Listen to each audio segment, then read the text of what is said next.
saya Viola Indah Wahyuni. Di video kali ini, saya akan membahas tentang self-awareness. Nah, apa sih self-awareness itu? Self-awareness atau kesadaran diri adalah kemampuan seseorang dalam memahami kesadaran pikiran, perasaan, dan evaluasi diri sehingga dapat mengetahui kekuatan, kelemahan, dorongan, dan nilai yang terjadi pada dirinya dan orang lain. Individu dengan self-awareness yang baik bisa membaca situasi sosial, memahami orang lain, dan mengerti harapan orang lain terhadap dirinya sehingga dapat merefleksi diri, mengamati, dan menggali pengalaman termasuk mengendalikan emosi. Bagaimana tips mengembangkan self-awareness? Nah, tips mengembangkan self-awareness itu ada dua. Yang pertama yaitu self-reflection. Refleksi yang bisa dilakukan untuk merenungkan apa yang sudah dilewati sepanjang satu hari serta membuat rencana ke depan bagaimana memperbaiki sikap dan tindakan. Yang kedua yaitu personal feedback, yakni dengan cara meminta umpan balik. Nah, umpan balik itu bisa dilakukan dengan cara mengisi tes atau assessment yang tersedia. Selain dengan assessment menggunakan tes, kita pun bisa meminta umpan balik dari orang lain yang berinteraksi dengan diri kita setiap hari. Selanjutnya, ada 5 cara meningkatkan self-awareness. Yang pertama yaitu menciptakan ruang dan waktu untuk diri sendiri. Yang kedua, mempraktekkan mindfulness untuk membantu individu mengidentifikasi pikiran dan perasaan. Yang ketiga yaitu menulis jurnal pribadi. Yang keempat, menjadi pendengar yang baik. Dan yang kelima yaitu mencari perspektif dari orang lain. Tahapan pembentukan self-awareness. Menurut Sastrowardoyo 1991, untuk mencapai kesadaran diri yang baik terdapat beberapa tahapan yang harus dilalui, yaitu tahap ketidaktahuan. Tahap ini terjadi pada seseorang bayi yang belum memiliki kesadaran diri atau disebut juga dengan tahap kepolosan. Tahap berontak. Tahap ini identik memperlihatkan permusuhan dan pemberontakan untuk memperoleh kebebasan dalam usaha membangun inner strength. Pemberontakan ini adalah wajar sebagai masa transisi yang perlu dialami dalam pertumbuhan, menghentikan ikatan-ikatan lama untuk masuk ke situasi yang baru dengan keterikatan yang baru pula. Tahap kesadaran normal akan diri. Dalam tahap ini seseorang dapat melihat kesalahan-kesalahannya untuk kemudian membuat dan mengambil tindakan yang bertanggung jawab. Belajar dari pengalaman-pengalaman sadar akan diri di sini dimaksudkan satu kepercayaan yang positif terhadap kemampuan diri.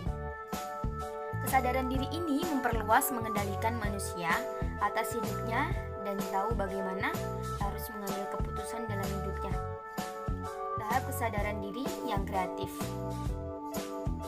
Dalam tahapan ini, seseorang mencapai kesadaran diri yang kreatif, mampu melihat kebenaran secara objektif tanpa disimpangkan oleh perasaan-perasaan dan keinginan-keinginan subjektifnya.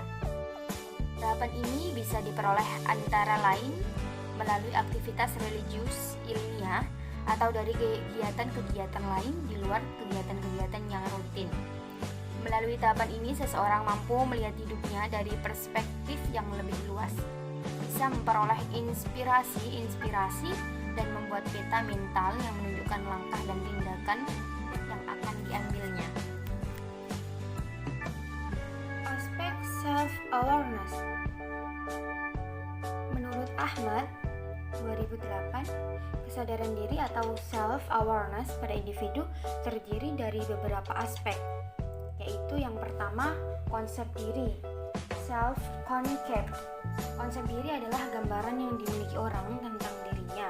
Konsep diri merupakan gabungan dari keyakinan yang dimiliki individu tentang diri mereka sendiri atau karakteristik fisik, psikologi, sosial, dan emosional. Yang kedua yaitu proses menghargai diri sendiri atau bisa disebut dengan self-esteem. Harga diri adalah dasar untuk membangun hubungan antar manusia yang positif, proses belajar, kreativitas, serta rasa tanggung jawab pribadi. Harga diri merupakan semen yang merekat kepribadian individu menjadi satu struktur yang positif, utuh, dan efektif.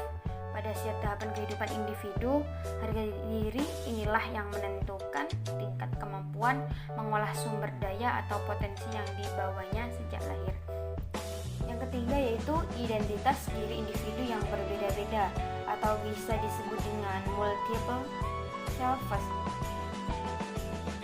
Identitas berbeda atau multiple selves adalah ketika individu melakukan berbagai aktivitas, kepentingan, dan hubungan sosial. Ketika individu tersebut terlihat dalam suatu hubungan interpersonal, maka ia memiliki dua konsep diri. Pertama, persepsi mengenal diri sendiri, dan persepsi tentang orang lain terhadap diri individu itu sendiri. Kedua, identitas berbeda juga dapat dilihat dari bagaimana individu memandang diri idealnya, yaitu saat bagian konsep diri memperlihatkan siapa diri individu yang sebenarnya dan bagian lain memperlihatkan ingin menjadi apa atau idealisasi diri. Identitas ini disebut juga dengan kesadaran diri pribadi dan kesadaran publik. Kerangka pembentukan self-awareness.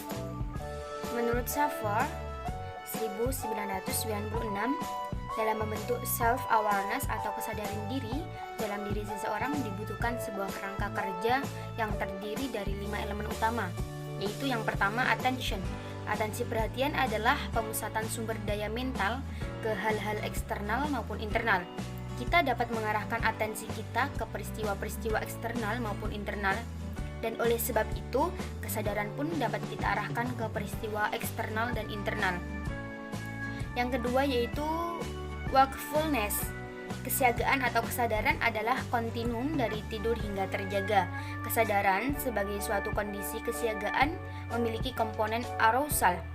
Dalam bagian kerangka kerja awareness ini, kesadaran adalah suatu kondisi mental yang dialami seseorang sepanjang kehidupannya. Kesadaran terdiri berbagai level awareness dan akseptasi yang berbeda, dan kita bisa mengubah kondisi kesadaran kita menggunakan berbagai hal. Yang ketiga yaitu arsitektur. Arsitektur adalah lokasi fisik, struktur, fisiologis, dan proses-proses yang berhubungan dengan struktur tersebut yang menyokong kesadaran. Sebuah konsep dari definitif dari kesadaran adalah bahwa kesadaran memiliki sejumlah struktur fisiologis atau suatu struktur arsitektural. Diasumsikan bahwa kesadaran berpusat di otak dan dapat didefinisikan melalui penyelidikan terhadap korelasi neural kesadaran di otak dan dapat diidentifikasikan melalui penyelidikan terhadap korelasi neural kesadaran. Yang keempat yaitu recall of knowledge atau mengingat pengetahuan. Mengingat pengetahuan adalah proses pengambilan informasi tentang pribadi yang bersangkutan dengan dunia sekelilingnya. Dan yang terakhir yaitu self-knowledge, pengetahuan diri. Pengetahuan diri adalah pemahaman tentang informasi jati diri pribadi seseorang. Pertama, terhadap pengetahuan fundamental bahwa Anda adalah Anda. Sekian dari video kali ini, semoga bermanfaat. Terima kasih.